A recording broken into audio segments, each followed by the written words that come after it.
Namaste, I am Shruthi Venkataraman, an 8th grade student, I am Harish Venkataraman, a 10th grade student. and we are presenting How to Become a Hindu. Hinduism is a religion that is completely a knowledge-based system. It's not blind faith. Hinduism does not preach or put any kind of pressure tactics on a non-Hindu to convert and enter Hinduism. Despite this, millions of individuals worldwide choose to follow Hinduism by their own will. In this presentation, we will make an effort to investigate the attitude Hindus have toward converting non-Hindus into Hinduism, research the existing methods on how to become a Hindu, and we will make recommendations for the development of a standardized procedure for becoming a Hindu. We asked some people and researched what was the opinion of Hindus regarding the need for a formal process to enter Hinduism. We got disparate responses. We strongly disagree with these opinions, which downplay the need for a formal process. Even a primary school graduation has a ceremony, so a formal process is necessary for something of this important celebration. Let us examine the evidence that exists regarding conversions in ancient times. In the Mahabharata, Shanti Parva, chapter 65, Indra instructs King Mandata that the duties and dharma of classes of people living in his kingdom should follow the Vedas, a dharmic life, do seva, take care of their families, support the learned but poor Brahmins, and be successful.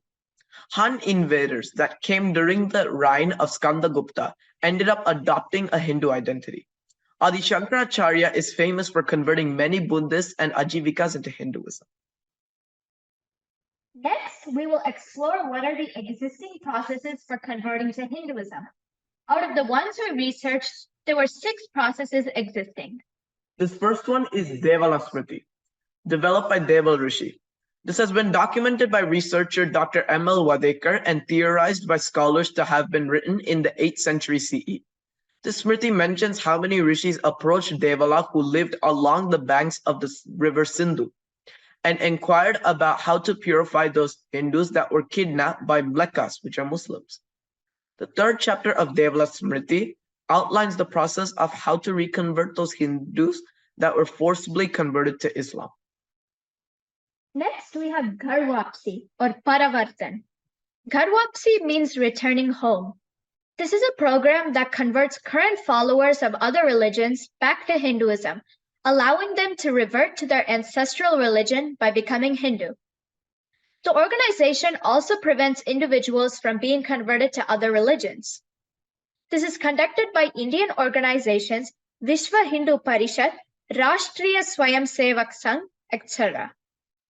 In 2015, 33,975 people were brought back to their ancestral religion, Hinduism. In 2018, 25,000 Muslims and Christians returned to Hinduism. Through VHP, 48,651 Hindus were also prevented from converting to another religion. Next, we will examine the various sampradayas who have ideas for conversion and customized conversion procedures for people wishing to join Hinduism. Swami Vivekananda helped convert many people to Hinduism, said that the aspirant should believe in the science of Hinduism first, encouraged them to join Hindu organizations, perform pujas, and read the Bhagavad Gita. Swami Vimruttananda Maharaj believed that in order for people to enter Hinduism, they must surrender to the Lord and understand and believe in Hindu culture completely. Amachi introduced Hinduism to our American followers by encouraging them to participate in Hindu organizations. The 4th process we will explore is the formal conversion process of how to become a Hindu by Sadhguru Shivaya Subramaniya Swami. This process involves 6 steps. The first step is to join a Hindu community. By doing so, the devotee evokes spiritual devotion within themselves. The second step requires the devotee to write a point-counterpoint that compares Hinduism with different philosophical systems.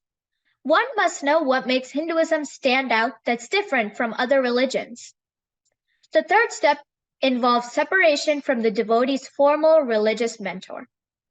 The 4th step requires the individual to adopt a Hindu name. The 5th step is when the devotee received the Nama Karana Samskara, the name-giving sacrament. The final step declares the devotee to announce to a local newspaper that they have officially entered Hinduism through the Namakarana Samskara.